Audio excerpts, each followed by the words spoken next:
Hello दोस्तों, नमस्कार। अलवर प्याज मंडी में इस बार नई फसल की शुरुआत हो चुकी है और कुछ दिनों के बाद दोस्तों काफ़ी ज़्यादा आवक देखने को मिलेगी।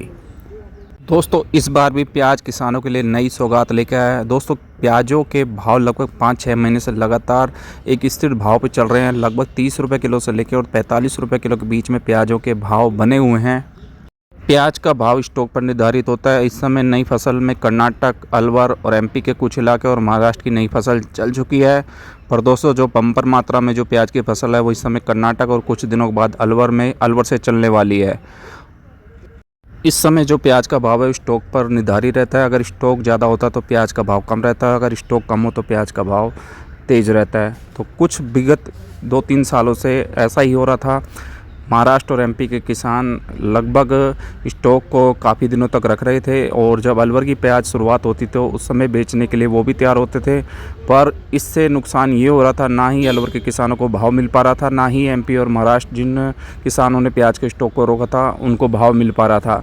पर दोस्तों इस बार महाराष्ट्र और एमपी के किसानों ने बहुत ही समझदारी से काम किया और अपनी प्याजों को निकालते रहे। दोस्तों कुछ ऐसा भी होता है जो अलवर की नई प्याज या कहीं और इलाके से जो नई प्याज निकल जाती है तो स्टॉक के माल की डिमांड कम हो जाती है। इस वजह से ना ही अलवर के प्याज के किसानों को भाव मिलता है और ना ही उधर महाराष्ट्र या एमपी के किसानों को प्याज का भाव मिल जाता है और दोनों ही नुकसान में जाते हैं। पर दोस्तों इस बार किसानों ने ये समझदारी दिखाई कि अपने प्याजों को वो निकालते रहे। उनको भी ये मालूम है कि अगर हमने भी प्याज को ज़्यादा देर रोका तो हमें भी नुकसान हो सकता है और अलवर के किसानों को भी नुकसान हो सकता है। और दोस्तों वो अपने माल को इसलिए भी निकालते रहे कि हमारी जो प्याज की डिमांड है वो जब अलवर की नई प्याज आती है तो वो कम हो जाती है और इससे उनके भाव गिरने की संभावना भी रहेगी। तो दोस्तों इस बार एमपी का प्याज का स्टॉक काफ़ी कम रह गया और इससे दोस्तों एमपी के किसानों को भी फ़ायदा मिला, क्योंकि उन्होंने हमेशा अपनी प्याज लगभग 30 रुपये किलो से लेकर और 45 रुपये किलो तक बेच दी है और इससे अलवर के किसान को भी फ़ायदा मिलेगा, उनकी प्याजें भी तेज़ बिकने की संभावना रहेगी। हालांकि दोस्तों नासिक का नया प्याज थोड़ा बहुत चल चुका है और इसकी जो ज़्यादा आवक दिखाई देगी वो दोस्तों दिसंबर के शुरुआत में दिखाई दे सकती है और कुछ इलाके एमपी के भी चल चुके हैं। फिर भी दोस्तों दो बातों से प्याज के भाव में गिरावट देखी जा सकती है। दोस्तों एमपी के किसानों का स्टॉक कोई छिपा हुआ भूत निकल कर आ जाए तो उसकी संभावना से इनकार नहीं किया जा सकता। दोस्तों एमपी काफ़ी बड़ा राज्य है और इसके अलावा दोस्तों सरकार ऐसा कुछ नियंत्रण करने की कोशिश करे प्याज के दामों में तो उससे भी प्याज के भावों में गिरावट आ सकती है। बाकी अन्यथा तो इस बार अलवर के किसानों को प्याज का भाव अच्छा मिलने की उम्मीद बनी रहेगी।